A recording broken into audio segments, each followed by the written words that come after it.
तो जय मसीह की। जय मसीह की। मैं विश्वास करता हूँ मेरी आवाज आ रही होगी सबके पास। एक छोटी सी दुआ करेंगे। प्रभु जी, आपका धन्यवाद देते हैं इस समय के लिए, जब ये मौका है कि प्रभु जी हम वचन में से कुछ सीखना चाहते हैं। आपने मौका मुझे दिया, इसके लिए धन्यवाद देता हूँ पिताजी। उन्हें दीजिए कि मेरे मुंह की बातें और मेरे विचार सब आपके सामने ग्रहण योग्य हों, और जो सुनने वाले हैं प्रभु जी उनको सुनने के कान और ग्रहण करने का मन दीजिए। हम में से हर एक सुने, सीखे और दुनिया में बांटने वाला हो सके। इस सारी सभा को आपके हाथ में सौंपते हैं, मांगते हैं खुदा यीशु मसीह के नाम से, आमीन।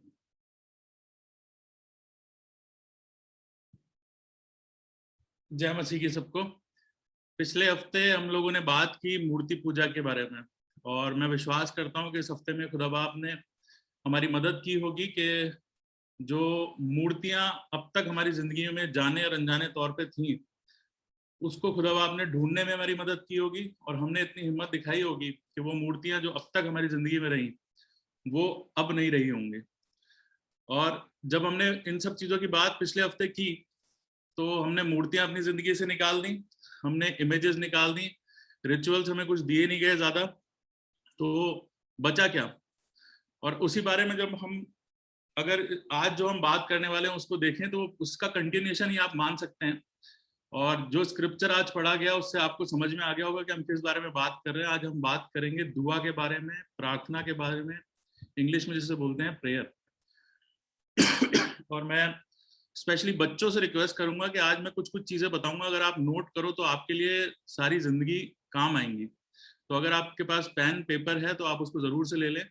काफी लेंदी सा टॉपिक था, मैंने कोशिश किया उसको शॉर्ट करने की जितनी कर सकता था, और इसको अपन जल्दी जल्दी आगे चलेंगे। तो जो भी आप चाहें इसको नोट जरूर कर लें।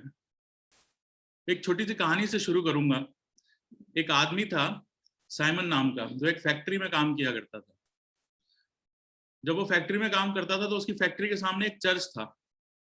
उस चर्च में वो क्रिश्चियन था आदमी जो साइमन था, मगर उसको दुआ करनी आती नहीं थी, बचपन से कभी चर्च गया नहीं था, तो ज्यादा जानता नहीं था चर्च के बारे में। तो हुआ ये कि जब वो एक दिन अपने दोस्त के साथ उस चर्च में गया, और जब वो चर्च में गया तो उसे दुआ करनी आती नहीं थी, मगर उसको वहाँ का माहौल अच्छा लगा, और उसको अच्छा लगा वहाँ आके। तो उसने क्या किया, इसे रूटीन बना लिया। तो रोज शाम को या दिन में जब भी उसे समय मिलता था तो वो चर्च जाया करता था। और जब चर्च जाता था तो वहां जाके सिर्फ एक लाइन बोलता था, hello Jesus, this is Simon. और वहां के पास्टर उसको देखा करते थे कि ये आता है और छोटी सी बात बोलता है, hello Jesus this is Simon, और चला जाता है। क्योंकि उसे दुआ करना आता नहीं था, प्रार्थना के तरीके नहीं आते थे, तो वो सिर्फ इतना बोलता था, चले जाता था। कुछ दिन बाद ऐसा हुआ कि उसने आना बंद कर दिया। तो पास्टर को लगा कि ये आदमी इतने रेगुलर आता था और बड़ा अच्छा लगता था उसको देख के, ये अचानक से चला कहाँ गया। तो वो उसे ढूंढने के लिए निकले, तो पता लगा कि सामने वाली फैक्ट्री में वो काम करता है। तो वो सामने वाली फैक्ट्री में गए पूछने के लिए। जब वहां पहुंचे तो उन्हें पता लगा कि एक हादसा हुआ, एक एक्सीडेंट हुआ, और उसमें उसको काफी गहरी चोट लगी है और वो हॉस्पिटल में है।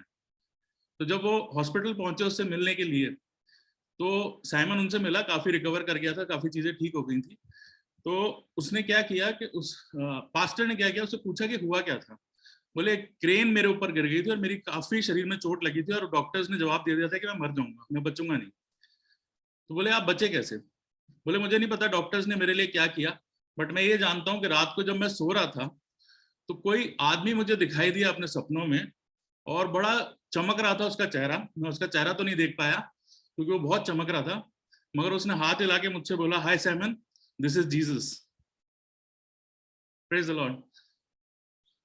कहानी का सार ये है कि जब हम दुआओं की बात करते हैं, जब हम प्रार्थनाओं की बात करते हैं, तो अक्सर हम लोग इस मुंझरों में रह जाते हैं कि मैं दुआ दुआ घर में कैसे करूंगा, मैं दुआ लोगों के सामने कैसे करूंगा, मैं दुआ किसी मंच पे कैसे करूंगा। जबकि दुआ करना सबसे आसान काम है। एक सिंपल सा तरीका है, जैसे आप अपने पिता से बात करते हैं या अपने किसी भी फैमिली मेंबर से बात करते हैं, वो सिंपल कम्युनिकेशन जो है, जो आप खुदा के साथ करते हैं, उसको हम दुआ बोलते हैं। कोई लाग लपेट नहीं है इसके अंदर, कोई बहुत ग्लैमरस इसको करने की जरूरत नहीं है। हम लोग क्योंकि ऐसे माहौल से आते हैं जहाँ पे हिंदी, उर्दू और इंग्लिश तीनों मिलती हैं, तो हम अक्सर उर्दू जबान से जो दुआ की जाती है उससे बहुत ज्यादा इंप्रेस हो जाते हैं, या इंग्लिश के कभी बहुत ही अच्छे अच्छे शब्द इस्तेमाल किए जाते हैं तो इंप्रेस हो जाते हैं। मगर दुआ ऐसी नहीं है। दुआ वो है जो आपके दिल से निकली, विश्वास से निकली और डायरेक्ट निकली, परमेश्वर तक पहुंची। उसको हम दुआ कहते हैं। छोटे छोटे से कुछ फैक्ट्स हैं जो मैं आपको बताना चाहता हूँ कि बाइबल में लगभग 650 दुआएं मिलती हैं, अलग अलग लोगों के द्वारा 650 दुआएं की गई हैं। और ये 650 दुआएं जो की गई हैं, इनमें से लगभग 450 के जवाब हमें बाइबल में मिल जाते हैं। जब आप बाइबल पढ़ेंगे तो आप देखेंगे कि इसमें से 450 दुआओं के जवाब हमें वहीं मिल गए। लगभग 25 दुआएं यीशु मसीह करते हुए हमें दिखाई देते हैं। और पहली दुआ की अगर हम बात करें तो उत्पत्ति की किताब उसका 4था अध्याय और 26वीं आयत में पहली बार प्रार्थना का जिक्र किया गया। और वो निकालने की जरूरत नहीं है, आप इसको बाद में पढ़ सकते हैं। वो रेफरेंस था जब शेत, जो आदम का बेटा था शेत, उसके जब बच्चा हुआ एनोश, तो उसके लिए लिखा है कि आगे से लोगों ने दुआ प्रार्थना करना शुरू किया। मतलब वहां से प्रार्थना का आरंभ बताया जाता है। और अगर जिस शब्द से हम खत्म करते हैं आमीन, उसकी अगर अपन बात करें तो गिनतियों की किताब 5:22 के अंदर वो आपको मिलेगा, पहली बार आमीन शब्द का इस्तेमाल हुआ हुआ। तो ये छोटे छोटे फैक्ट्स है जो मैं आपके सामने बताना चाहता था। और मैंने इसलिए बोला था कि बच्चे अगर इसको लिखेंगे तो इनकी लाइफ टाइम सब बच्चों के काम आएगी ये सारी चीजें। अब मैंने जैसे बोला कि दुआ क्या है, कुछ नहीं है, सिंपल कम्युनिकेशन है आपके और परमेश्वर के बीच में। और अगर हम over the period of time हम देखें कि कैसे दुआ थी या अलग अलग समयों पे प्रार्थनाएं कैसे की गई, तो सबसे पहले हम शुरुआत से देखें तो पुराने अहदनामे के अंदर परमेश्वर जो था सबसे पहले डायरेक्ट बात किया करता था। हम जानते हैं उत्पत्ति किताब में आदम और हव्वा से वो शाम के ठंडे समय में दिन के ठंडे समय में मिलने आया करता था, और वहां पर वो आके उनसे बात किया करता था। तो अगर हम दुआ को अगर डायरेक्ट कम्युनिकेशन मानते हैं तो ये भी एक फॉर्म ऑफ दुआ थी, प्रार्थना थी, जिसको हम मान सकते हैं कि ये प्रार्थना हुई। उसके बाद आगे हम देखते हैं कि जब उनके बच्चे हुए, वो अदन की वाटिका से निकाल भी दिए गए, तब भी परमेश्वर उनसे और उनके बच्चों से बात करने के लिए बात किया करता था। आता था या नहीं आता था पता नहीं, पर उनसे बात वो करता था, एक फिक्स समय पे वो बात करता था। उसके बाद अगर अपन आगे चलते जाते हैं तो कुछ स्पेसिफिक लोगों से परमेश्वर ने बात की है, मूसा से की है, अब्राहम से की है। बहुत ज्यादा डिटेल में नहीं है कि जनरल पब्लिक से वो बात करते थे या नहीं करते थे, मगर कुछ कुछ लोगों से वो बात किया करते थे। उसके आगे हम बढ़ जाते हैं तो न्यायी रखे गए, उसके आगे राजा हुए, और राजाओं से भी बात करना जब उन्होंने बंद कर दिया तो उन्होंने नबी हुए जिनसे वो बात किया करते थे। और पुराने नियम में ये सारे तरीके थे जिनसे वो बात करते थे। और उसके बाद पुराने नियम के बाद जो एक पीरियड आता है लगभग 400 सालों का, जिसमें परमेश्वर ने अपनी तरफ से कोई बात नहीं की, ना तो कोई एंजल उनकी तरफ से आया, ना कोई उन्होंने खुद किसी से बात की। तो वो 400 साल का जो टाइम है वो साइलेंट पीरियड कहलाता है, जिसमें किसी तरह की कोई बातचीत परमेश्वर के द्वारा नहीं की गई। और अगर आखिरी बार हम बात देखें कि जो परमेश्वर ने डायरेक्टली बात की, उसके जो दूत थे वो आते थे, मरियम से भी बात की उसने, और भी लोगों से बात की है, मगर परमेश्वर डायरेक्टली जो कन्वर्सेशन करते थे, अगर वो लास्ट टाइम हम देखें तो यीशु मसीह का जब बपतिस्मा हुआ, तो जब आसमान खुल गया और उसने बोला कि ये मेरा प्रिय पुत्र है, वो लास्ट कम्युनिकेशन था जब परमेश्वर ने डायरेक्टली लोगों से बात की। और उसका रीजन ये था क्योंकि बाद में यीशु मसीह को वो जगह दे दी गई जिससे हम इंटरसेशन कहते हैं, जिसको मध्यस्थता बोलते हैं, और यीशु मसीह के द्वारा सारी बातें हम तक पहुंचने लगी। और उसके बाद उनके लोग आए और जो प्रार्थना का सिलसिला था वहां से शुरू हुआ। अब हम प्रार्थना जब करने बैठे हैं तो मैंने यही बोला कि बहुत सारे रीति रिवाजों में हम लोग ना फंसे, क्योंकि हमारा जो धर्म है, हमारा जो विश्वास है, फेथ है, रिलीजन है, इसके अंदर हमें बहुत सारे रिचुअल्स नहीं दिए गए। रिचुअल्स के नाम पे आपको क्या मिला है? प्रीति भोज, और दूसरा क्या था? प्रीति भोज और एक तो प्रीति भोज मिला और एक बपतिस्मा संस्कार हमें मिला है। इसके अलावा मेरी नजर में ऐसा कोई रीति रिवाज हमें यीशु मसीह ने नहीं दिया जो हमें करना चाहिए, जिसे फॉलो करना चाहिए। हाँ, उसने हमें दुआ करना जरूर सिखाया है, और दुआ रिचुअल भी बोल सकते हैं, दुआ आप अपनी जिंदगी का वे ऑफ लाइफ भी बोल सकते हैं, दुआ अपनी जिंदगी भी बोल सकते हैं, आप इसे कुछ भी बोल सकते हैं, वो यीशु मसीह ने हमें सिखाया है। अब क्योंकि मैंने बोला कि हमें बहुत सारे रिचुअल्स में, ट्रेडिशंस में, तरीकों में पढ़ने की जरूरत नहीं है, बहुत सिंपल तरीका है। तो कई बार हम देखते हैं कि हम चर्चेस में जाते हैं तो कोई हमें बोलता है खड़े होकर दुआ करो, कोई बोलता है हाथ उठा के दुआ करो, कोई बोलता है नील डाउन होकर दुआ करो। तो क्या सही तरीका है? पोस्चर्स क्या है? देखिए, बाइबल जो है इन सारे पोस्चर्स को सही मानती है, और मेरा मानना है कि दुआ किसी भी तरीके से कर दी जाए, उसे बाइबल या हम या परमेश्वर कभी गलत नहीं मानेगा। पोस्चर्स की जहां तक बात है तो आप अगर नोट करना चाहें तो कर सकते हैं। बैठे बैठे जो पोस्चर है बैठे बैठे दुआ करने के लिए, उसके लिए दूसरा सैमुएल उसका 7 और 18, दूसरा सैमुएल 7 और 18 के अंदर आपको मिलेगा कि बैठे हुए दुआ के लिए वहां पे बताया गया है। उसके बाद स्टैंडिंग पोजीशन की अगर अपन बात करें तो मरकुस की इंजील 11:25 में बताया गया है कि खड़े होकर भी दुआ की जा सकती है। फिर अगर आप घुटनों के बल जाके दुआ करने की बात करते हैं तो लूका 22:41, लूका की इंजील 22 और 41, उसके बाद दूसरा इतिहास उसकी 6:13 और दानियल नबी की किताब 6 और 10, ये आप नोट कर सकते हैं, या आप उसको बाद में भी पढ़ सकते हैं, जिसमें आपको बताया गया है कि आप घुटनों के बल जाके प्रार्थना कर सकते हैं। उसके बाद अपने चेहरे को जमीन पे टच करके दुआ करने का जो तरीका है, या अपने चेहरे को नीचा करके जो दुआ करने का तरीका है, वो भी हमें बाइबल में मिलता है। मत्ती की इंजील 26 और उसका 39, 26:39, उसके अंदर आप देख सकते हैं। और मरकुस की इंजील 14 और 35, उसमें भी आप देख सकते हैं कि अपना चेहरा जमीन पे टच करके भी दुआ की जाती है। उसके बाद हाथ उठा के, जो आजकल सबसे ज्यादा फेमस तरीका है, जो लोग दिखाना चाहते हैं उनके लिए सबसे आसान तरीका है कि हाथ उठा के दुआ करने के लिए हम गाने भी गाते हैं। तो हाथ उठाने वाली जो दुआ है वो पहला तिमोथियस उसका 2 अध्याय 8वीं आयत के अंदर आपको वो मिल जाएगा। तो मैंने आपको ये मोटा मोटा 5 तरीके बताए, और मुझे नहीं लगता कि इसके अलावा कोई और तरीके हो सकते हैं जिस तरीके से दुआ की जा सकती है। मगर अगर आप कोई नया तरीका भी खोज लेते हैं, अगर आप बीमार हैं और आप बिस्तर से नहीं उठ सकते, अगर लेट के भी दुआ कर रहे हैं, तो वो दुआ भी सुनी जाएगी। मगर मैंने आपको बताया कि बाइबल इन सारे तरीकों को अप्रूव करती है। इसके बाद हम बात करें तो हमें प्रार्थना क्यों करनी चाहिए, प्रार्थना की जरूरत क्या है, हम क्यों करें प्रार्थना। तो उसके लिए सबसे आसान जवाब यह है क्योंकि यीशु मसीह ने प्रार्थना की थी, यीशु मसीह प्रार्थना किया करते थे। मैंने आपको बताया कि बाइबल में लगभग 25 रिकॉर्डेड दुआएं हैं जो कि यीशु मसीह ने खुद की थी। और दूसरी बात यह है कि यीशु मसीह ने जो आज आयतें हमने पढ़ी अभी तक, उसको हम वापस रिपीट करेंगे, पर जो आयतें अभी पढ़ी मम्मी ने, उसमें आप देख सकते हैं कि उसमें यीशु मसीह खुद दुआ करना हमें सिखा रहा है। तो ये रीजन है कि हमको दुआ करनी चाहिए।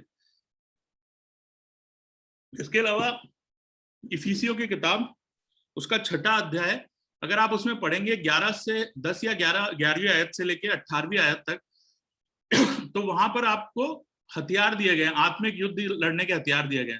और जहां वो हथियार खत्म होते हैं उसके बाद की जो वर्ड्स है उसके अंदर लिखा है कि आप आत्मा में प्रार्थना करते रहिए, रेगुलर करते रहिए।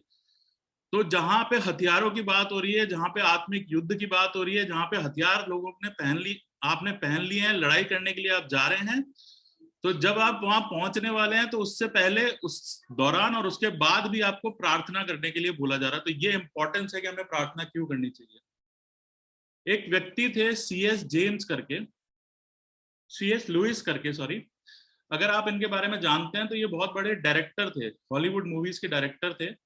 और एक शैडो लैंड करके एक मूवी थी, अगर आप क्रिश्चियन मूवीज में इंटरेस्टेड है तो आप उसको देख सकते हैं। शैडो लैंड मूवी थी, बड़ी क्रिश्चियन मूवीज भी बनाया करते थे। मगर सीएस लुइस जो सबसे ज्यादा फेमस हैं वो अपनी सीरीज के लिए फेमस हैं, जो क्रॉनिकल्स ऑफ नार्निया, आप सब जानते हैं, नार्निया नाम से जो मूवी आई थी हॉलीवुड मूवी, वो उसके डायरेक्टर थे और बड़े विश्वासी व्यक्ति थे। और जब ऐसा हुआ 1956 में उनकी शादी हुई, और जब उनकी शादी हुई तो उनकी पत्नी सिर्फ 4 साल बाद चल गुजरी, उसकी डेथ हो गई। और क्योंकि वो पति पत्नी बड़े विश्वासी थे, तो कुछ लोग ऐसे भी थे कि यार तुम विश्वास तो बहुत करते थे, दुआएं तो बहुत करते थे, मगर फिर भी तुम्हारी पत्नी चली गई इतनी जल्दी, तुम्हारे खुदा ने कुछ नहीं किया। तो उस समय पे एक दोस्त उनका आया और वो उनको टीज करने लगा कि तुम बहुत दुआएं करते हो और तुम्हारी दुआएं सुनी नहीं जाती, और तुम क्या करना चाहते हो इतनी दुआएं करके, और वो टीज करने लगा। तो एक बड़ा फेमस डायलॉग है, इंग्लिश में है, मैं इसको पढ़ना चाहूंगा, जो उन्होंने बोला अपने दोस्त को समझाने के लिए। I pray because I can't help it, मैं दुआ करता हूं क्योंकि मैं अपने आप को रोक नहीं पाता हूं। I pray because I am helpless, मैं अपनी मदद नहीं कर पाता, मैं अपने को चाहूं भी रोकना तो मैं रोक नहीं सकता, मैं अपनी मदद नहीं कर पाता हूं, मैं मजबूर हूं दुआ करने के लिए। I pray because the need flows out, मैं दुआ करता हूं क्योंकि उसकी जरूरत मेरे अंदर से बाहर बहती है। जब मटका भर जाता है, कोई बर्तन भर जाता है, तो वो बहने लगता है, तो वो इतनी अंदर भर जाती है मेरे कि वो बाहर आने लगती है। Flow out of me all the time, walking और स्लीपिंग, चलते टाइम, सोते टाइम, हर काम करते समय वो मेरे अंदर से बहती रहती है। और it does not change my God, but it changes me. दुआ करने से मेरा परमेश्वर नहीं बदल जाता है, मगर मैं बदल जाता हूँ। अक्सर हम दुआ जब करते हैं तो हम लोग कोशिश करते हैं कि परमेश्वर क्या सोच रहा है, क्या वो हमारे लिए करना चाहता है, हम उसको बदलना चाहते हैं। मगर दुआ करने से परमेश्वर नहीं बदलता है, उसके प्लान नहीं बदलते हैं, मगर हम प्रिपेयर हो जाते हैं। जब हमने बात की थी विश्वास की, तब हमने एक वचन पढ़ा था जिसमें शद्रक, मेशक और अबेदनगो राजा से बोलते हैं कि चाहे हमारा राजा, हमारा परमेश्वर चाहे तो हमें बचा सकता है इस आग के भट्टे से, अगर ना भी बचाए तब भी हम तेरे बनाई हुई मुद्द की पूजा नहीं करेंगे। मतलब ये वो वाला विश्वास है कि चाहे जो हो जाए मैं प्रार्थना करना नहीं छोड़ सकता। तो मैंने आपको ये एग्जांपल इसलिए दिया क्योंकि हम बात कर रहे हैं कि हमें प्रार्थना क्यों करनी चाहिए। इसके बाद हम आ जाते हैं कि किस तरीके की प्रार्थना हमें हमारे जीवन में हो सकती हैं। जल्दी जल्दी समझेंगे। सबसे पहले सप्लीकेशन होता है जरूरत के लिए, हमारी जरूरतों के लिए हम प्रार्थना करते हैं, और ये सबसे फेमस तरीके की प्रार्थना है जो हम अपनी जरूरतों के लिए करते हैं। मगर इसमें कुछ कमियां हो जाती हैं। जब आप इस तरह की दुआ कर रहे हैं तो ये दुआ होती है आपकी नीड्स के लिए, आपकी जरूरतों के लिए, आपकी ख्वाहिशों के लिए नहीं होती है। परमेश्वर बहुत सारे जो प्रॉस्पेरिटी गॉस्पेल प्रीचर्स हैं, प्रॉस्पेरिटी प्रीच करते हैं कि आपको नौकरी मिल जाएगी, आपका बिजनेस बढ़ जाएगा, आपका ये हो जाएगा, आपका वो हो जाएगा। बहुत सारी चीजें प्रीच जो करते हैं वो आपको प्रॉस्पेरिटी जरूर प्रीच करते हैं, पर बाइबल इस तरह की बातें नहीं बोलती है। बाइबल इस बारे में क्या बताती है? पहला तिमोथी उसका 6, 8 और 9 क्या लिखा है वहां पे? पहला तिमोथियस 6 उसका 8 और 9। और यदि हमारे पास खाने और पहनने को हो तो इन्हीं पर संतोष करना चाहिए। यानी कि जो चीज हमें बोली गई है खाने और पहनने को, आप भूखे नहीं हैं, आप नंगे नहीं हैं, यानी कि आपकी जो बेसिक नीड्स हैं वो आप वहां पे पूरी हो जाती हैं। इसका मतलब ये नहीं है कि आप उसके अलावा कोई चीज की दुआ कर रहे हैं तो वो दुआ पूरी नहीं होगी। मगर परमेश्वर जो चीज की गारंटी दे रहा है कि अगर आप विश्वासी हैं तो आपके खाने और पहनने की समस्या दूर हो जाएगी। हो सकता है कि आप रेंटेड हाउस में रहें, मगर खाने और पहनने की जो समस्या है ये नहीं आएगी आपके जीवन में। आगे क्या लिखा है? पर जो धनी होना चाहते हैं, जो धनी होना चाहते हैं वे ऐसी परीक्षा और फंदे और बहुतेरे व्यर्थ और हानिकारक लालसाओं में फंसते हैं। हानिकारक लालसाओं में और व्यर्थ फंदों में फंसते हैं। हमारी जिंदगी में परेशानी कब उत्पन्न होती है? हमारी जिंदगी में परेशानियां कब आती हैं? जब हम अपनी जरूरत से ज्यादा चीजें बटोरने की कोशिश करते हैं। हमको जितना खाना खाना है हम उससे ज्यादा खाना खाने की कोशिश करते हैं, बीमारियां पकड़ लेती हैं। हमको जितनी कमाई करनी है उससे ज्यादा कमाई हम सोर्सेज ढूंढने की कोशिश करते हैं तो हम करप्शन में पड़ जाते हैं। अगर आप बाइबल की किसी चीज को देखेंगे तो बहुत जबरदस्त आयतें होती है, और ये उनमें से एक है। ये साफ बोलती है कि आपकी जरूरतों को परमेश्वर पूरा कर देगा, मगर जो आपकी लालसाएं हैं और जो व्यर्थ की बातें हैं उसको परमेश्वर पूरा करने की गारंटी नहीं लेता है। इसके साथ मैं आपको ये भी बोलना चाहता हूँ कि ऐसा नहीं है कि आपकी जो अच्छी चीजें आप जिनकी डिमांड करते हो या आप दुआ में रखते हो वो पूरी नहीं होंगी। आप अपनी तरफ से जो जिंदगी में चाहते हो आप उसको मुंह खोल के अपने पिता से मांगना चाहिए, और जो सही चीज होगी, हम आगे देखेंगे वर्सेस ये भी बोलते हैं कि जो सही चीज होगी परमेश्वर की इच्छा में होगी और आपकी जरूरत की होगी, वो आपको जरूर से मिल जाएगी। एक और आयत मेरे साथ निकाल लें, फिलिपियों की किताब उसका 4 बाब और 6 आयत, फिलिपियंस 4:6 क्या लिखा है वहां पे? किसी भी बात की चिंता मत करो, किसी भी बात की चिंता मत करो, परंतु हर एक बात में तुम्हारे निवेदन, प्रार्थना और विनती के द्वारा धन्यवाद के साथ परमेश्वर के सम्मुख उपस्थित किए जाएं। हर चीज के लिए यहाँ बोला गया है कि धन्यवाद के साथ प्रार्थना, पेटिशन, इंग्लिश में जो वर्ड यूज हुआ है पेटिशन, पेटिशन का एक्चुअल जो हिंदी ट्रांसलेशन तर्जुमा होता है वो होता है याचिका। जैसे हम कोर्ट में याचिका लगाते हैं तो हम परमेश्वर के सामने किसी भी चीज की याचिका लगाते हैं, मगर जब हम परमेश्वर के सामने याचिका लगाते हैं तो कोर्ट में भी याचिका जब लगाई जाती है तो उसकी गारंटी नहीं होती कि वो आपके फेवर में ही आएगा। मगर ये है कि अगर चीज सही होगी तो उसका जो डिसीजन है वो आपके फेवर में आएगा। और ऐसे ही अगर आप जो परमेश्वर से मांग रहे हैं वो सही है, परमेश्वर की इच्छा में है, तो वो जरूर से पूरा हो जाएगा। आगे चलते हैं।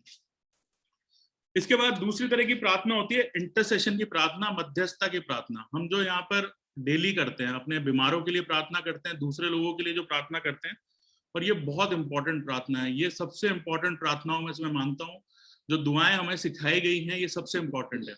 जब आप अपने लिए प्रार्थना करते हैं, अपनी जरूरतों के लिए प्रार्थना करते हैं, तो उसमें कुछ लालच छुपा होता है, आपका किसी ना किसी से अटैचमेंट छुपा होता है। जब अपने परिवार के लिए प्रार्थना करते हैं तो उसका कुछ अटैचमेंट होता है, अपने लिए प्रार्थना करते हैं तो आपको कुछ ना कुछ आपकी लालसा होती है उसके पीछे। मगर जब आप किसी थर्ड पर्सन के लिए प्रार्थना कर रहे हैं, जब किसी ऐसे व्यक्ति के लिए प्रार्थना कर रहे हैं जिसको आप शायद जानते हैं, कम जानते हैं या नहीं भी जानते हैं, अगर आप उसके लिए प्रार्थना कर रहे हैं तो वो सबसे ज्यादा निष्कपट, निश्चल, निष्कलंक प्रार्थना होती है, जिसके पीछे कोई रीजन नहीं है, सिर्फ ये है कि हमने किसी के बारे में सुना, हमें दुख हुआ और हम परमेश्वर से उसके लिए मांगते हैं। और जब आप ऐसी दुआओं को मांगते हैं तो परमेश्वर ऐसी दुआओं का जवाब जरूर से देता है। और कितनी इंपॉर्टेंट है इसके लिए हम बाइबल में से रेफरेंस देखेंगे, पहला शमूएल उसका 12वां अध्याय और 23वीं आयत, और बहुत अच्छी आयत है, पहला शमूएल उसका 12वां अध्याय और 23वीं आयत। क्या लिखा है वहां पे? फिर ये मुझसे दूर हो कि मैं तुम्हारे लिए प्रार्थना करना छोड़कर यहोवा के विरुद्ध पापी ठहरूं। अगर आप सिर्फ अपने लिए ही प्रार्थना कर रहे हैं और दूसरों के लिए प्रार्थना नहीं कर रहे हैं तो आप यहोवा के विरुद्ध क्या कर रहे हैं? पाप कर रहे हैं। और ये कौन कह रहा है? ये one of the highest known, better known prophets यशाया कह रहा है, जो परमेश्वर से डायरेक्ट बात किया करता था, जिसने यीशु मसीह के पैदा होने की भविष्यवाणी तक कर दी थी, अक्षरशः भविष्यवाणी कर दी थी।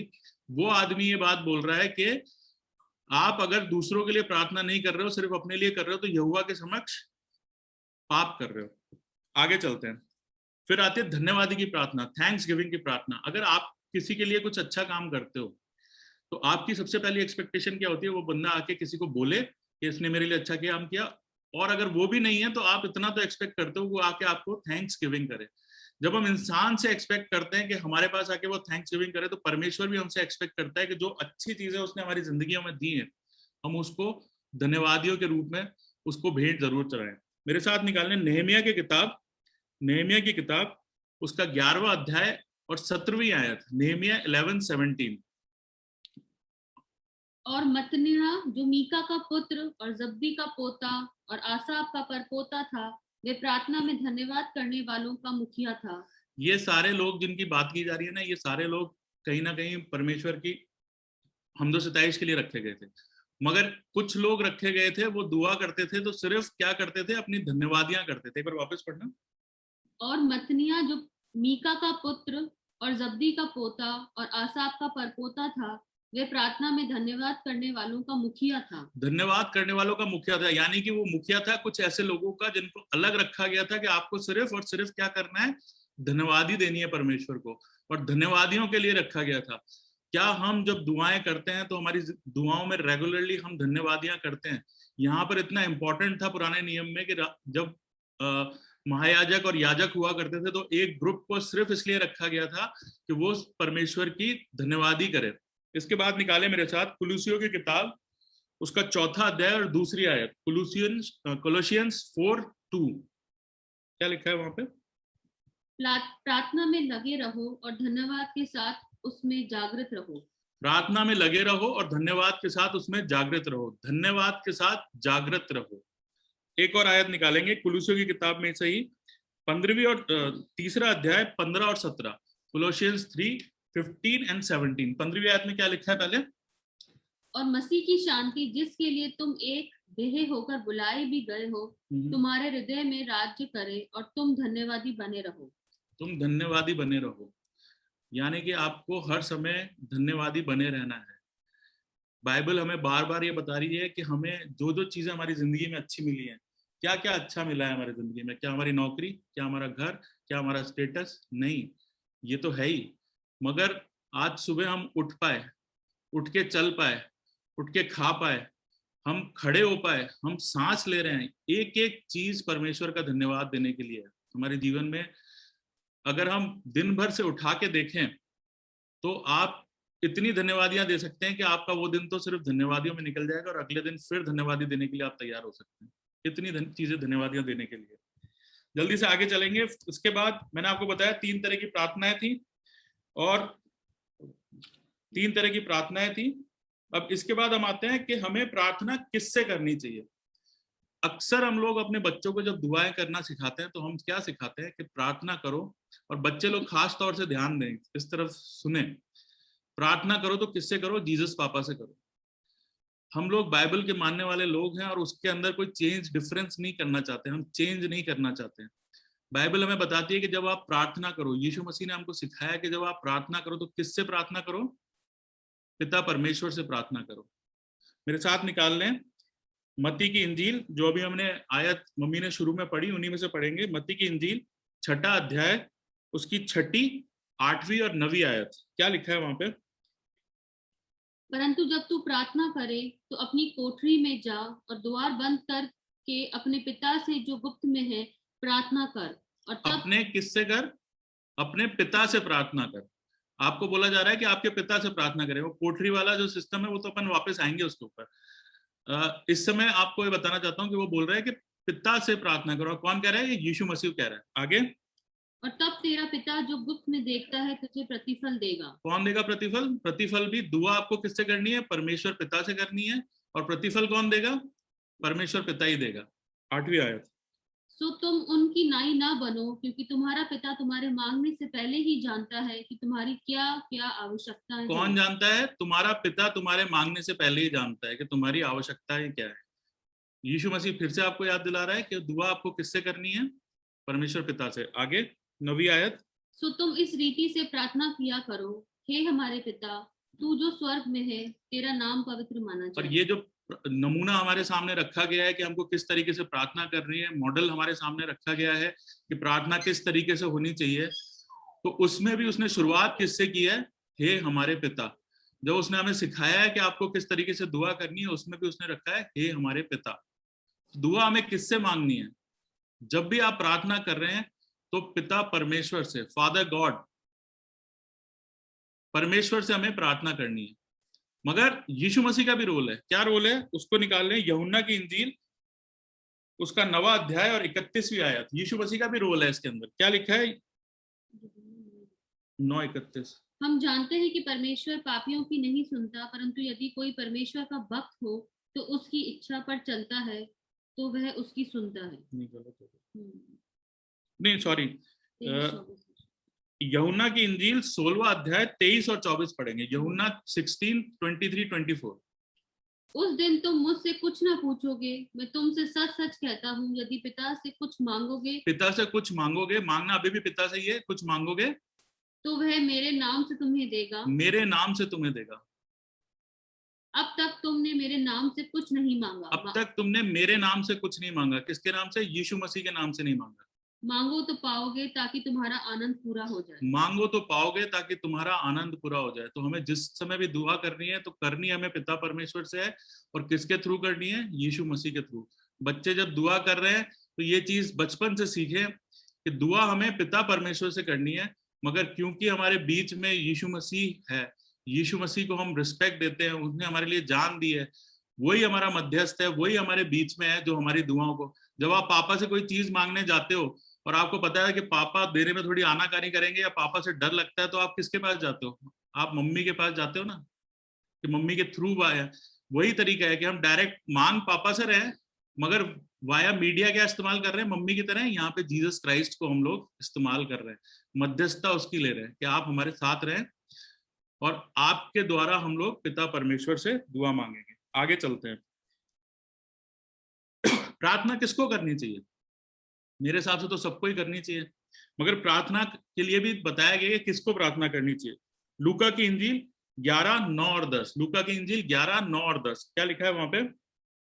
और मैं तुमसे कहता हूँ कि मांगो तो तुम्हें दिया जाएगा, ढूंढो तो तुम पाओगे, खटखटाओ तो तुम्हारे लिए खोला जाएगा। ये वर्ष हमने पिछली बार भी बात की थी। मांगो तो तुम्हें दिया जाएगा, खोलो तो खटखटाओ तुम्हारे लिए खोला जाएगा, ढूंढोगे तो तुम पाओगे। मगर इसके बाद की वर्ड्स में इसको और चीज क्लियर कर दी जाती है। क्या लिखा है इसके बाद की वर्ड्स में? क्योंकि जो कोई मांगता है उसे मिलता है, जो कोई मांगता है उसको मिलता है। आपको किसी दूसरे के लिए जरूरत नहीं है कि आप दूसरे को बोले कि भाई मेरे लिए आगे प्रार्थना करो। इंटरसेशन की दुआ हमने की बात की, तो आप किसी दूसरे के लिए प्रार्थना कर रहे हो, मगर परमेश्वर साथ में यही बोल रहा है कि आप अपने लिए खुद प्रार्थना करो। आपको किसी और के लिए प्रार्थना करने की जरूरत, किसी और को आपके लिए प्रार्थना करता है तो बहुत अच्छी बात है, नहीं करता तो आपको परेशान होने की जरूरत नहीं है, आप डायरेक्ट परमेश्वर से बात करो। आगे क्या लिखा है? जो ढूंढता है वह पाता है, जो ढूंढता है वो पाता है, और जो खटखटाता है उसके लिए खोला जाएगा। जो खटखटाता है उसके लिए खोला जाएगा। मगर क्या सभी लोग जो दुआ मांगते हैं उनकी दुआएं कबूल हो जाती हैं? मेरे साथ निकालने यूहन्ना की किताब, उसका 9 और 31। अब ये वाला वर्ष पढ़ेंगे, यूहन्ना 9:31।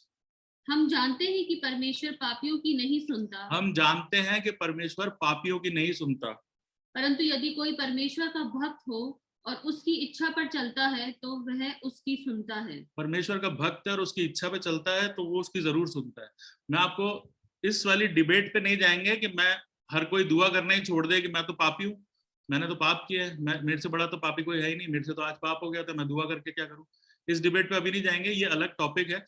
मगर मैं आपको बता दूं, अगर आप प्रकाशित वाक्य के 4थे अध्याय को अगर आप पढ़ोगे तो उसमें साफ साफ ये बताया गया है कि जो जीवन की किताब है उसमें हम सबके नाम लिखे हुए हैं ऑलरेडी। ऐसा नहीं है कि जीवन की किताब में नाम अभी लिखे जा रहे हैं, हमारे सबके नाम उसके अंदर लिखे गए। मगर जैसे जैसे हम काम गलत करते जाते हैं तो उसमें से हमारे नाम निकाल दिए जाते हैं। मगर उस नाम के निकालने से पहले भी एक प्रोसेस है रिपेंटेंस का। अगर आपसे गलती हुई है तो आप माफी मांगे, परमेश्वर के ऊपर विश्वास करें, उस चीज को ना दोहराएं, तो आपका नाम उस किताब में से नहीं निकलेगा। मैं छोटी सी बात आपको समझा दी है। ऐसा नहीं है कि पापी जो लोग हैं उनकी दुआ नहीं सुनी जाएगी, मगर उसका भी एक प्रोसेस है। आपको जाके पहले रिपेंट करना पड़ेगा, मानना पड़ेगा आपसे गलती हुई है, उस गलती को मानिए और फिर परमेश्वर के पास जाके बोलिए, तो आपकी दुआ सुनी जाएगी। सबकी दुआएं सुनी जाती हैं, मगर जो पापी हैं, बाइबल में सिर्फ एक ही चीज ऐसी बोली गई है कि अगर आप पवित्र आत्मा के खिलाफ कोई पाप करते हैं तो उसका कोई इलाज नहीं है। बाकी कोई ऐसी गलती नहीं है कि आप उसे माने, उससे फिरें, उसको ना दोहराएं, तो आपको उसकी माफी नहीं मिलेगी। आपको डेफिनेटली उसकी माफी मिलेगी।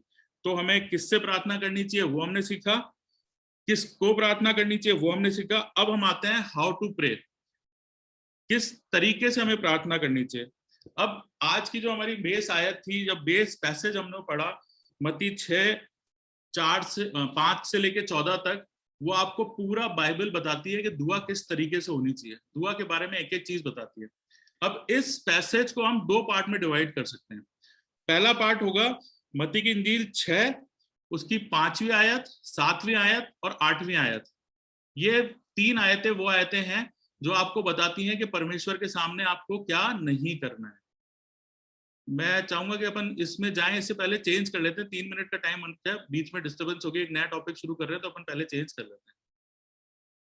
ठीक है, मैं क्लोज करूंगा। चलिए, थैंक यू।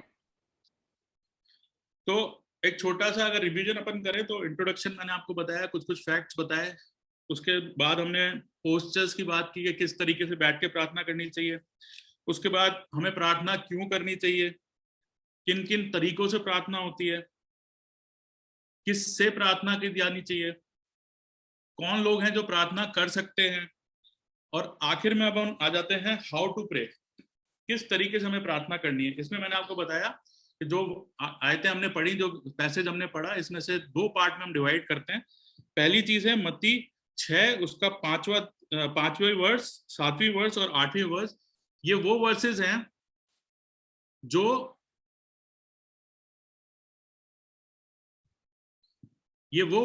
जो आपको ये बताते हैं कि आपको प्रार्थना में क्या नहीं करना चाहिए। तो पहली वर्स क्या बोलती है उसमें, 5वीं आयत क्या बोल रही है इसके अंदर? जब तू प्रार्थना करे तो कपटियों के समान ना हो, क्योंकि कपटियों के समान ना हो। क्या करते हैं कपटी लोग? क्योंकि लोगों को दिखाने के लिए सभाओं में और सड़कों की मोड़ों पर खड़े होकर प्रार्थना करना उनको अच्छा लगता है। क्योंकि वो लोगों को दिखाने के लिए प्रार्थना कर रहे हैं। उनको स्टेजेस पसंद है, उनको चौराहे पसंद है, उनको पुलपिट्स पसंद है, उनको ऐसी जगहें पसंद है जहाँ पे बहुत सारे लोग सामने बैठे हों और वो वाहवाही कर सके कि क्या दुआ की है, क्या शब्दों का इस्तेमाल किया है, क्या दुआओं में असर है आपकी। वो सारे लोग जो ये इच्छा रखते हैं और इस इच्छा के साथ प्रार्थना करते हैं, उसके लिए क्या लिखा है आगे?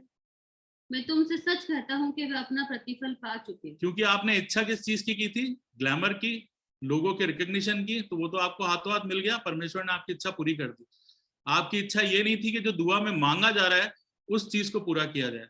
अगर आपकी इच्छा ये होती कि हम घटे और परमेश्वर बढ़े, तो आपकी दुआएं भी कबूल की जाती। इसके बाद 7वीं आयत में क्या लिखा है?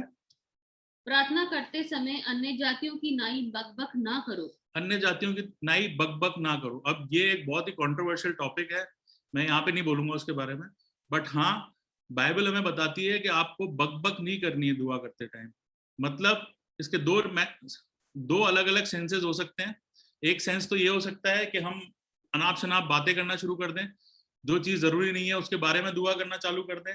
जब हमको कोई पर्पस दिया जाता है कि आपको इस बारे में दुआ करनी है, तो आप लोगों को ये दिखाना चाहते हैं हमें बहुत अच्छी दुआ, बहुत लंबी, बहुत बड़ी दुआ आती है, तो हम बहुत सारे टॉपिक्स को कवर करना चालू कर देते हैं। तो ये वाली दुआएं, इसके लिए परमेश्वर साफ मना कर रहा है कि ये इस तरीके की दुआएं नहीं होनी चाहिए। यीशु मसीह खुद मना कर रहा है कि इस तरीके की दुआएं नहीं होनी चाहिए। जो आपका पर्पस है उस पर्पस को पहचानिए। अगर आप थैंक्स गिविंग के लिए बैठे हैं तो आप थैंक्स गिविंग की दुआ कीजिए। अगर आप इंटरसेशन के लिए बैठे हैं तो आप इंटरसेशन की दुआ कीजिए। अगर आप गलतियों की माफी के लिए दुआ बैठे हैं तो अपनी गलतियों को स्पेसिफिकली बोलिए कि मेरे से आज ये गलती हो गई, मैं इसके लिए माफी मांगता हूँ। रिपेंटेंस की जो दुआ होती है उसमें आपको स्पेसिफिकली दुआ करनी है कि मेरे से ये गलती हो गई, और स्पेसिफिक चीजों के लिए दुआ करें। इसके आगे क्या लिखा है? तो तुम उनकी नाई ना बनो, क्योंकि तुम्हारा पिता तुम्हारे मांगने से पहले ही जानता है कि तुम्हारी क्या क्या आवश्यकता है। परमेश्वर पिता हमारा अच्छे से जानता है कि हमारी क्या क्या आवश्यकता है। उनकी नाई ना बनो, मगर ऐसे बनो जैसा आपको यीशु मसीह सिखाना चाहता है, और आगे हमें सिखाता है कि वो किस तरीके से आपको दुआ करनी है। और पहला पार्ट मैंने आपको बताया कि क्या नहीं करना है, अब यीशु मसीह ये बता रहा है कि क्या करना चाहिए, और इसी में हम पढ़ेंगे मत्ती के 6 अध्याय में ही पहले 6 आयत को पढ़ेंगे, 6th वर्स। परंतु जब तुम प्रार्थना करो तो अपनी कोठरी में जा और द्वार बंद करके अपने पिता से जो गुप्त में है प्रार्थना कर, तब तेरा पिता जो गुप्त में देखता है तुझे प्रतिफल देगा। अब ये तो कमाल की बात हो गई। आपको परमेश्वर बोल रहा है कि कोठरी में जा, किवाड़ बंद कर और दुआ कर। और हमारे जो आइडियल्स हैं वो तो स्टेजेस पे खड़े होकर बड़ी बड़ी दुआएं कर रहे हैं, बड़े बड़े शब्दों में कर रहे हैं, बड़ी बड़ी लाइट्स के साथ कर रहे हैं। मैं आपको ये बताना चाहता हूँ कि ये उनकी कॉलिंग है, ये काम उनको दिया गया है। जिस दिन आपको ये काम दिया जाएगा आप भी यही कर रहे होंगे। आप स्टेज पे भी खड़े होकर दुआ करोगे, आप लोगों को चंगाई भी दे रहे होगे, आप अच्छी अच्छी चीजें कर रहे होगे। मगर आज के लिए, इस समय के लिए, जब हमारे पास वो कॉलिंग नहीं है, वो तोड़ा नहीं है, तो हमारी जिम्मेदारी क्या है कि हम कमरे में जाएं, बंद करें और फिर दुआ मांगें। गुप्त में परमेश्वर से मांगेंगे, वो हमें हमारी हर दुआ को पूरा करेगा। 8वीं आयत को वापस पढ़ देंगे। हाँ, 6th वर्स वापस पढ़। परंतु जब तू प्रार्थना करे तो अपनी कोठरी में जा, अपनी कोठरी में जा और द्वार बंद करके अपने पिता से जो गुप्त में है प्रार्थना कर, उससे प्रार्थना कर, और वो तब तेरा पिता जो गुप्त में देखता है तुझे प्रतिफल देगा। वो गुप्त में देखता है कि आप किस मंशा से दुआ कर रहे हो, और अगर आपकी मंशा उसके सामने सही पाई गई तो वो उसको डेफिनेटली पूरा कर देगा। इसके बाद हम आ जाते हैं जो मॉडल प्रेयर हमें सिखाई गई है, जो परमेश्वर ने एक मॉडल तरीके से सिखाया है, एक नमूना हमारे सामने रखा है कि उस दुआ को कैसे किया जाना चाहिए। तो हम वर्स बाय वर्स उसको देखने की कोशिश करेंगे। पहले पढ़ेंगे 9th वर्स। सो तुम इस रीति से प्रार्थना किया करो। ये हमें यीशु मसीह सिखा रहा है कि किस रीति से प्रार्थना करनी है, और ये हमारी बेसिक है। हमारी जिंदगी का आधार जो है वो दुआ है, और ये बेसिक हमें जिंदगी में समझना जरूरी है कि हमारी प्रार्थना हमारे लिए बहुत जरूरी होती है। कई बार हम क्या ऐसी चीजों में चले जाते हैं जो शायद हमारे लिए इतनी इंपॉर्टेंट नहीं है, मगर बाइबल हमें बताती है कि प्रार्थना का जीवन हमारे लिए बहुत ज्यादा इंपॉर्टेंट है, और इसको आप समझने की कोशिश करें। 9वीं आगे पढ़ेंगे। हे हमारे पिता। सबसे पहली चीज, हे हमारे पिता। यीशु मसीह ने हमको क्या बताया कि वो हमारा पिता है, और जब वो हमारा पिता है तो इस दुआ को जब हम डेली करते हैं तो हम इस चीज को अपने आप को रिमाइंड कराते हैं कि वो हमारा पिता है। और वो कहाँ पर है? तू जो स्वर्ग में है। ये उसकी हम अंगीकार कर रहे हैं कि वो हमारा पिता है और स्वर्ग का परमेश्वर है। हम डेली हम इस चीज को अपने आप को रिमाइंड करा रहे हैं कि वो हमारा पिता है, और वो हमें वो स्वर्ग में है, स्वर्ग का अधिकारी है। और इस चीज को हम as a praise and worship भी देख सकते हैं कि हम उसकी बढ़ाई कर रहे हैं। तो पहली चीज हो गई, हमें अपने पिता से मांगना है। और दूसरी चीज ये हो गई कि हम अपने आप को रिमाइंड करा रहे हैं कि वो स्वर्ग का सृजनहार है, वो पृथ्वी का सृजनहार है, और दुनिया में जहां कहीं भी हम जो चीजें देखते हैं उसका सृजनहार परमेश्वर हमारा पिता है। आगे 10वीं आयत को आएंगे। तेरा नाम पवित्र माना जाए, तेरा राज्य आए, तेरी इच्छा जैसे स्वर्ग में पूरी होती है वैसे पृथ्वी पर भी हो। अब राज्य की बात आ गई। हम लोग अक्सर दुआओं में इस तरह की दुआ करते हैं कि हर घुटना तेरे सामने टिके, हर जबान तेरा अंगीकार करे, हर मन तेरे को अपने दिल में बसाए। तो जब ये दुआ करते हैं तो उसका मतलब क्या है कि जैसे स्वर्ग का राज्य है, स्वर्ग में हर एक चीज जो होती है वो परमेश्वर की मर्जी से होती है। स्वर्गदूत जो है हर समय उनकी बड़ाई करते हैं, और वही चीज हम चाहते हैं कि दुनिया में भी रिप्लिकेट हो और उसका राज्य दुनिया में भी आए, और जो रूल्स, जो नियम, जो कानून स्वर्ग में है वो कानून हमारी दुनिया में भी माने जाए। तो इस चीज को ये बात बताती है कि हम पृथ्वी के लोग जो है उसकी इच्छा और उसके नियमों का पालन पृथ्वी पर भी करेंगे, तब उसका राज्य पृथ्वी पर भी आएगा। 11वीं आयत, हमारे दिन भर की रोटी आज हमें दे। अब हमने उसकी हमदो सताइश कर ली, अपना पर्पस रिमाइंड करा लिया अपने आप को कि हमें क्या करना है। अब हम आते हैं अपने लिए प्रार्थना करने पर। क्या मांगा है? जो दिन भर की जरूरत है वो हमें दे। अब इसमें क्या इंपॉर्टेंट है? इसमें कुछ एक इंपॉर्टेंट चीज है। इसमें ये नहीं बोला कि मेरे को जिंदगी की सारी चीजें तू आज ही दे दे, मगर क्या बोला है? दिन भर की जो जरूरत है वो आज पूरी कर। हमारी दैनिक जरूरतों के बारे में बात हो रही है। हम बहुत बार अपनी जिंदगियों में बहुत लंबी प्लानिंग करने में फंस जाते हैं और बहुत दूर दूर की बातें करते हैं। हम लाइफ में जो जी रहे हैं उसको कम करके हम कोशिश करते हैं कि फ्यूचर को ज्यादा से ज्यादा सिक्योर करते जाएं। फ्यूचर में हम बहुत सारी चीजें कर लेंगे। फ्यूचर किसका है किसका नहीं है किसी को नहीं पता है, सिर्फ परमेश्वर पिता जान सकता है कि फ्यूचर किसका है। तो अगर आप बहुत ज्यादा आगे की प्लानिंग कर रहे हैं, अच्छी बात है, आप फ्यूचर प्लान करते हैं, सबको करना चाहिए, आंख बंद करके नहीं जीना चाहिए। बाइबल भी बताती है इस चीज को कि आप आंख बंद करके अपनी जिंदगी को नहीं जी सकते। मगर यहाँ पर जो मैंने मतलब समझा वो ये है कि आप अपनी डेली नीड्स के बारे में परमेश्वर से मांगे कि आज जो हमें काम करना है उसको पूरा करें। और वो काम किस चीज का है? वो हो सकता है कि रूहानी काम हो, कि रूहानी तौर पे हम अगर जिस स्टेज पे कल रात तक थे, आज हमारी रूहानी जो समझ है वो एक स्टेज और आगे बढ़ जाए, एक स्टेप और बढ़ जाए। जो काम हमने सांसारिक तरीके से रखे हैं वो सांसारिक काम हम आज के पूरे कर पाए। अगर हम दिन दिन के काम पूरे कर पाएंगे तभी हमारी जिंदगी के काम स्टैब्लिश हो पाएंगे। तो सबसे ज्यादा इंपॉर्टेंट चीज क्या है? हम दैनिक चीजों के बारे में मांगे। दूसरी चीज मैंने आपको बताई कि बहुत लंबे समय के लिए नहीं मांग के छोटे समयों के लिए मांगे, और जो जरूरत की चीजें हैं उसको मांगे। मैं एक बार फिर से आपको याद दिलाना चाहता हूं कि यहाँ पर परमेश्वर जो बात कर रहा है वो आपकी नीड्स की बात कर रहा है, जो आपकी जरूरतें हैं। अभी भी आपकी ख्वाहिशों की बात नहीं कर रहा है। और जब मैं आपसे ये बात बोलता हूँ तो मैं आपसे ये नहीं बोल रहा हूँ कि आप दुआ में परमेश्वर के सामने अपनी ख्वाहिशों को मत रखिए, आप ख्वाहिशों को रखिए।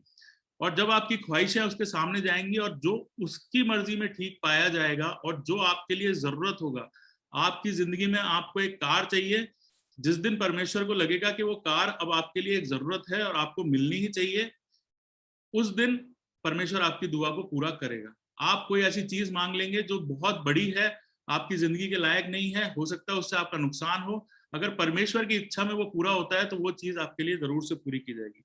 आगे चलते हैं, नेक्स्ट वर्स क्या है? और जिस प्रकार हमने अपने अपराधियों को क्षमा किया है वैसे ही तू भी हमारे अपराधों को क्षमा कर। जिस प्रकार हमने अपने अपराधियों को, हम पहले क्या बोल रहे हैं कि हमने अपने अपराधियों को क्षमा कर दिया है। 3 तरह की फॉरगिवनेस है। पहली, परमेश्वर ने मुझे क्षमा किया है। दूसरी, परमेश्वर ने, 3 लोग इन्वॉल्व हैं, परमेश्वर ने मुझे क्षमा किया है, मैंने अपने आगे वाले को परमेश्वर क्षमा किया है। अगर मैं अपने आगे वाले को क्षमा नहीं कर सकता तो परमेश्वर पीछे से हमें क्षमा नहीं करेगा। बाइबल हमें क्लियरली बताती है कि अगर दुआ करने तुम बैठे हो और तुम्हारे भाई के दिल में कोई ऐसी चीज है, शायद मरकुस 4:11 में वर्स मिस कर रहा हूँ, सॉरी, वहां साफ लिखा गया है कि अगर तू दुआ करने खड़ा है और तेरे भाई के दिल के लिए तेरे दिमाग में कोई बात आती है तो पहले जाओ उससे अपनी सुलह कर ले और उसके बाद यहाँ पर आके दुआ करना। तो प्रार्थना अगर आप करने चाहते हो और अपनी गलतियों की माफी मांगना चाहते हो, और अगर आप माफी नहीं मांगोगे तो इससे पहले जो आपने जरूरतों के लिए दुआ की, तो मैंने आपको बताया कि दुआएं किसकी सुनी जाती हैं। मैंने आपको पहले भी बताया कि दुआएं किसकी सुनी जाती हैं? जो पापी नहीं होते। तो जब तक आपकी माफी नहीं हुई तो आप पाप में हो, और जब आप पाप में हो तो आपकी जरूरतें भी पूरी नहीं होंगी। तो अगर आपको जरूरतें पूरी करवानी है तो पहले आपको अपने भाई को, उन लोगों को जिनके खिलाफ आपने गलत काम किया है, जिनके साथ आपकी नहीं बनती है, उनसे माफी मांगिए। जब आप माफी मांगोगे तो परमेश्वर आपको माफ करेगा, और जब परमेश्वर आपको माफ करेगा, आपके पाप क्षमा होंगे, तभी आपकी जरूरतों की प्रार्थना भी मानी जाएगी, उससे पहले नहीं मानी जाएगी। ये पूरी एक चेन है। जब यीशु मसीह ने ये सारी चीजें सिखाई हैं तो ऐसे ही नहीं सिखा दी अब हमें, ये पूरी एक चेन है, आपको एक एक चीज यहाँ पे पूरी करनी पड़ेगी। अब हम आते हैं अगली वर्ष में, अब आप देखोगे कैसे सारी चीजें एक से एक जुड़ी हुई हैं। आगे, और हमें परीक्षा में ना ला परंतु बुराई से बचा। जब हम माफी की बात करते हैं तो उन कामों की बात कर रहे हैं जो हमसे पीछे हो गए, यानी कि पास्ट टेंस की बात कर रहे हैं। जब हम परीक्षा में नहीं डालने की बात कर रहे हैं तो अब हम किसकी बात कर रहे हैं? फ्यूचर टेंस की। यहाँ पे फ्यूचर टेंस की बात हो रही है। फ्यूचर टेंस की बात क्यों हो रही है? क्योंकि बहुत बार, एक छोटी सी बात मैं बीच में बोलना चाहता हूँ, बहुत बार ऐसा होता है कि हमसे ये पूछा जाता है कि भाई तुम तो बार बार गलतियां करते रहते हो, मैं कोई भी पाप करके परमेश्वर के सामने आ जाऊं तो क्या मैं परमेश्वर मुझे माफ करता रहेगा? यहाँ पर वही चीज, वो उस चीज का जवाब आपको मिल रहा है। आपने जो पास्ट में गलतियां कर दी हैं उसकी माफी आप मांग रहे हो, साथ ही आप ये अंगीकार कर रहे हो कि मैं तो मनुष्य हूँ, फ्यूचर में अगर मेरे पास कोई टेस्ट आएगा, मैं किसी परीक्षा में पढ़ूंगा तो मैं गलती कर सकता हूँ। इसीलिए मैं आज ही आपसे बोल रहा हूँ कि मेरे साथ आप मुझे परीक्षा में मत डालो, मैं परीक्षा में नहीं पढ़ना चाहता, मैं कमजोर आदमी हूँ, मेरे से गलती हो जाएगी, मैं मानता हूँ इस चीज को। इसीलिए ये सारी चीजें एक से एक जुड़ी हुई हैं। यहाँ पर आप बात कर रहे हो फ्यूचर टेंस की, इससे पहले आपने बात की पास्ट टेंस की, जो गलतियां हो गई, आगे मुझे परीक्षा में नहीं डाल। अगर फिर भी आप परीक्षा में पढ़ते हो, फिर भी आप गलती कर जाते हो, अगर आप जाने में आपसे गलती हो जाती है तो वापस आपको वो प्रोसेस पूरा करना पड़ेगा। माफ करो, माफी पाओ, पाप से छुटकारा पाओ, उसके बाद वो प्रार्थना पूरी होगी। तो ये सारी जो दुआ है इसको हमें इसलिए सिखाया गया क्योंकि ये सारी एक चेन है। आप अकेले के लिए प्रार्थना नहीं कर सकते, आपको प्रेज एंड वर्शिप भी करनी पड़ेगी, आपको जरूरतों के लिए मांगने का भी अधिकार है, आपको माफ करने की आपकी जिम्मेदारी भी यहाँ दी गई है, और फ्यूचर की भी जिम्मेदारी आपके ऊपर है कि आपको ये पूरा करना पड़ेगा। ठीक है, परंतु बुराई से बचा, क्योंकि राज्य और पराक्रम और महिमा सदा तेरी ही हो। राज्य, पराक्रम, और ये मैंने आपको बता दिया कि माफी की बात यहाँ पर आ गई है, ये मैंने आपको बता दिया कि फ्यूचर टेंस की बात आ गई है कि परीक्षा में न डाल ताकि मैं वापस गलती ना करूं, अगर करूंगा तो मुझे वापस दुआ क्षमा मांगने आना पड़ेगा। और आखिर में क्या हो रहा है? लास्ट में राज्य, पराक्रम और महिमा आपकी ही है। ये एक बार फिर हमने प्रेज एंड वर्शिप से इस दुआ को शुरू किया था और प्रेज एंड वर्शिप से ही खत्म कर रहे हैं कि हर चीज जो हम देखते हैं वो आपकी ओर से। जब इस दुआ को हम देखते हैं तो ये 100% कंप्लीट प्रेयर है। एक एक चीज को यहाँ पे कवर किया गया है, हर एक चीज को टच किया गया है, इसीलिए इसको मॉडल प्रेयर बोला जाता है, द लॉर्ड्स प्रेयर बोला जाता है, क्योंकि इसमें हर एक चीज यीशु मसीह ने आपको बता दी कि किस तरीके से प्रार्थना करनी है। और एक वर्ड है इंग्लिश का डॉक्सोलॉजी। डॉक्सोलॉजी, डॉक्सोलॉजी क्या होता है? जब हम प्रार्थनाएं खत्म करते हैं या चर्च में जो हम प्रार्थना खत्म कर लेते हैं, सर्विस खत्म होती है, उससे पहले जब सब लोग अपने अपने घर चले जाएं उससे पहले एक गीत गाया जाता है छोटा सा।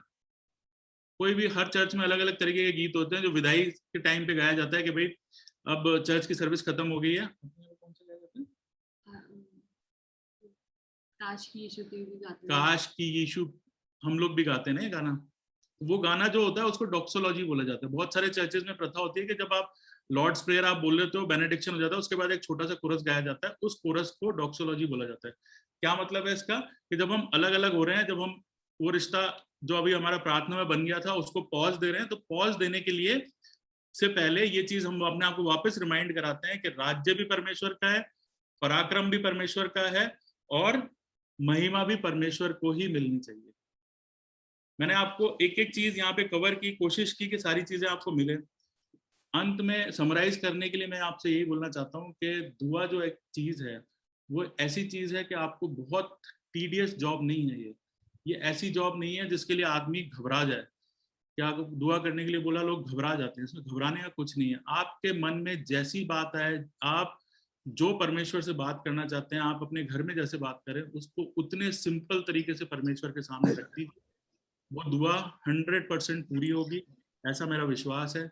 दूसरी बात, सिंपल प्रेयर होनी चाहिए। दूसरी बात, विश्वास के साथ प्रार्थना होनी चाहिए कि आपके विश्वास में कहीं कमी नहीं होनी चाहिए। अगर आपने मान लिया कि वो होगा तो वो होगा।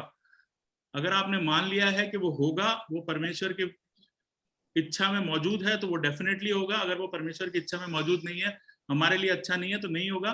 पर हमारा विश्वास ऐसा होना चाहिए कि अगर परमेश्वर ना भी दे तब भी हमारा विश्वास उस पर रहेगा, तो आपकी दुआएं डेफिनेटली कबूल की जाएगी। मेरा विश्वास है कि जैसे हमने लास्ट वीक मूर्ति पूजा के बारे में सीखा, मैं चाहता था कि मैं जब हम ये सारे रिचुअल्स को, ऐसी इमेजिनरी चीजों को हम हमारी जिंदगी से हटा रहे, तो हमारी जिंदगी में क्या होना चाहिए? इसीलिए मैंने इसको कंटिन्यू करके आज प्रेयर के लिए बात की। जिंदगी में अगर किसी भी तरह की जरूरत है, उसको दुआ में रखिए। जब हम, कई बार क्या होता है कि जब हमारे पास प्रेयर रिक्वेस्ट आती है, तो व्हाट्सएप पे प्रेयर रिक्वेस्ट आते हैं, वी विल प्रे या प्रेइंग या वी प्रेड। क्या हम सचमुच में उनके लिए दुआएं करते हैं? और क्या इतना मुश्किल काम है कि वी विल प्रे? अगर आपके सामने कोई नाम आया दुआ के लिए, तो सिर्फ आंख बंद करके इतना नहीं बोल सकते, प्रभु ये परेशानी में है, हम विश्वास करते हैं कि इसकी परेशानी आप दूर कर सकते हैं, और आपसे विनती करते हैं कि इसकी परेशानी को ले लीजिए। क्या ये बहुत मुश्किल काम है? या हमें वही भारी भरकम वर्ड ढूंढने के लिए समय चाहिए? कोई भी दुआ करने के लिए आप जिंदगी में कभी भी दुआ कर सकते हैं, दिन के किसी टाइम दुआ कर सकते हैं, किसी पोजीशन में बैठ के दुआ कर सकते हैं। जरूरत यह है कि वो विश्वास के साथ। सबको जय मसीह की।